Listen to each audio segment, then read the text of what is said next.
Hey guys, Evan here. Today I'm sporting my quarantine haircut. If you hadn't had a chance to check that video out, it's pretty entertaining. And how are you doing that? In this video, I'm gonna be talking about how to build a iron pipe base wooden desk.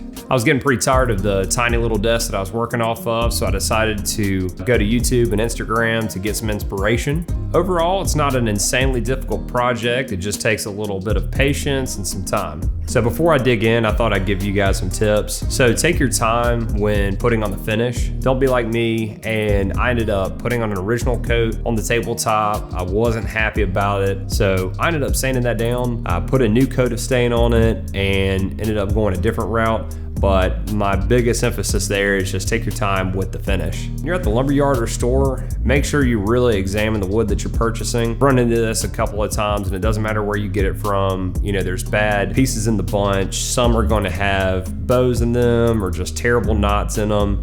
In some capacity, I personally wanted some knots. I would recommend cutting as you go. And what I mean by that is what you're actually gonna do is you're gonna cut everything that you need for one particular step at a time. What I've run into in the past is, let's say I'm not 100% exact on some of my cuts, and when I get everything together, sometimes you may run into a situation where you've got a gap or one piece is too long. So some of the tools you're gonna need for this are a miter saw, a table saw, a sander, a tape measure, a pencil, a Craig jig, a drill, a heat gun. There are a couple tools that are optional for this project. First one being a miter saw. You don't necessarily need one, but I personally recommend one. You could use a circular saw to make a lot of these cuts, but just from what I've found in the past, it's just so much easier to make a nice square cut with a miter saw. The next thing you may not need, depending on your preference, is a table saw. I'll explain more of that later, but you may, in this project, decide to cut off the sides of the wood. And then lastly, you don't necessarily need a heat gun. I personally use that in a lot of cases where, let's say I bought this iron pipe and it has little stickers all over them and they're just a pain to get off the iron pipe. So what I do is I just take a heat gun to that and scrape it off. All the tools that I personally use are gonna be in the links in the description, so check that out if you wanna go straight to Amazon and have it shipped to your house. This is gonna be really easy for you. You can click and go that route. So moving on to some of the materials that you're gonna need. The first being the wood. In my case, I went with 6 2x6 by 8 inch boards, wood glue, a mixture of sandpaper ranging from 60 grit to 220 grit, pocket hole screws, 1 inch wood screws, pre-stained wood conditioner, stain, finish. Just a few things that are optional in this case as well. The preconditioner for the stain. I personally didn't put any on mine, partly because I'm lazy, but also, I wasn't too concerned about certain areas not taking the stain as well as others, but that's essentially what that's supposed to do, is to allow the wood to evenly take the stain. In this case, I was going for more of a farmhouse look, so I didn't necessarily care if there were, portions of the tabletop that didn't necessarily take the stain as well. And again, all the materials are also gonna be in links in the description. So the first step is to measure everything. So your first measurement is gonna be the space that you wanna fill up. Right behind me is where my desk is sitting. So the first measurement that I took was in between two windows. And then from there, you're gonna subtract 12 inches. So the 12 inches represents the width of the breadboards that you're gonna put on there. As a side note, that's one thing that you can add on or you can take away. Breadboards are the finishing pieces on either side of the tabletop. You don't necessarily have to add those, so just take that into consideration when you're doing your measurements. What remains is the length of the longest pieces of wood. So next you're gonna cut the longest boards. So back on what I mentioned before, this is where you need to make a decision in terms of, do you want these boards when they're joined together to have a little bit of a ridge in between them? Most lumber from lumber stores comes with a little bit of a rounded edge. And for me personally, I decided to take my tabletop and just cut off just a hair of the sides to make sure when I put those pieces of wood together, they were completely flat as opposed to having a round ridge in between them. My measurement was 69 1/2 inches, so I cut 5 boards down to that length. I knew that I wanted my tabletop width to be 26 inches, so I took 26 inches divided by 5 boards. So I knew with the table saw, I needed to rip each of those boards down to 5 1/5 inch. So the next step is going to be joining the longest boards together. The first thing I always do is I dry lay everything together, meaning you're just gonna lay those out, you're gonna look at how they fit together, make sure that that's to your liking. You can flip a board over, put it one way or another. So the next thing you're gonna do is you're gonna drill pocket holes into the boards. What I did is, after I determined which side was gonna be the top, flipped all the boards over, and I drilled pocket holes about every 8 inches. Make sure to take into account you're not going to need pocket holes on every side of the boards. One side's going to be the end, vice versa. You don't really want to drill more than you need because you're going to have to fill them in with some sort of wood filler. After you've drilled the pocket holes, what you're actually going to do is you're going to start to join the boards.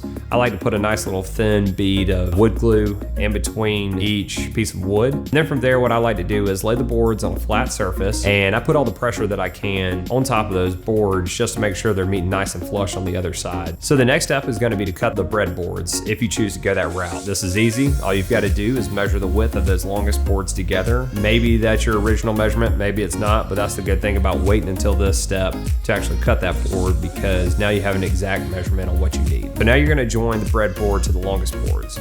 One thing to take into consideration is you're definitely going to want to drill the pocket hole into the longest board. If you do it the other way and you drill your pocket hole into the breadboard, what's going to actually happen is you're going to be drilling into the grain of the wood, and that's just not good. That doesn't create as good of a joint. But also make sure to use your wood glue at this step as well. So the next step is going to be distressing. This is a lot of fun. And ironically, I think in a lot of cases, distressing is de-stressing. But anyways, so what you're gonna do at this step is you're gonna take anything that you think will potentially cause a little bit of damage, not too much, but just to show that these boards have been weathered and beaten down. So what I personally like to do, I'll take a hammer and I'll go around the sides of the board and really put some indentions around it. I also take a chisel and go around all sides, just putting in little nicks here and there. You can use chains. So the next step is sanding. Don't be a dummy like me, and I actually ended up sanding the tabletop first and then distressing. You don't want to do that because potentially when you're distressing it, it's going to result in some kind of nicks and things that you might need to sand down a little bit more. Personally, what I do with projects like this is I start with about a 60 grit sandpaper, use my orbital sander and just go over that one good time.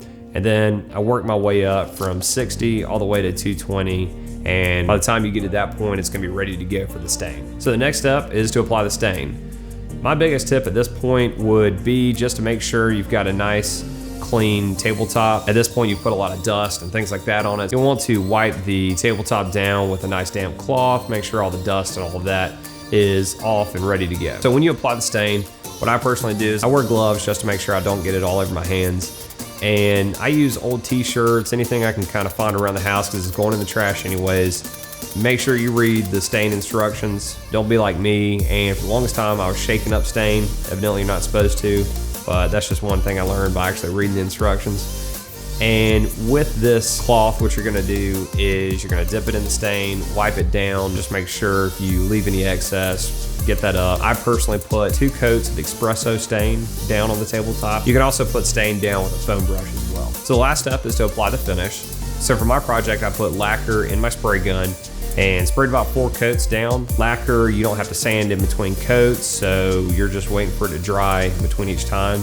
Just take into consideration if you apply poly, you do have to sand in between coats. And make sure before you apply the finish, you really consider what kind of coat you're going for.